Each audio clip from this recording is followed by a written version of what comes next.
О Великой Отечественной войне невозможно вспоминать без слез, потому что какой урон нанесла эта Великая Отечественная война, просто не передать словами. Сегодня мне хочется поделиться воспоминаниями о своем дедушке. Мой дед, Аверьянов Николай Акимович, родился в Ленинградской области в селе Ладва. Перед тем, как уйти на фронт, его, 17-летнего парня, отправили учиться в снайперский полк на полгода. А уже потом, в 43-м, он отправился на фронт. Так как за плечами он имел 7 классов образования и среди солдат считался грамотным, его назначили младшим командиром отделения автоматчиков. В бою под Великими Луками его ранило.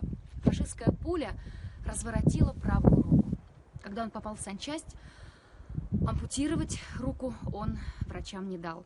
На память они ему подарили ту самую пулю. И в детстве он очень часто мне ее показывал. Очень хорошо мне запомнилось, как он приходил к нам в школу с беседами о Великой Отечественной войне. Я уже не помню, что он рассказывал, потому что я, глядя на деда, любовалась своим дедом-фронтовиком и очень гордилась, что ношу его фамилию. Мой папа спрашивал дедушку, когда тот еще был жив, а страшно ли было ему воевать. А дед говорил, что нет. 17-летним было не страшно. Я очень хочу, чтобы мы не забывали тот подвиг, который совершили наши деды. Я горжусь своим дедом. Я горжусь каждым солдатом, который подарил нам мирное небо. С праздником! С Днем Победы!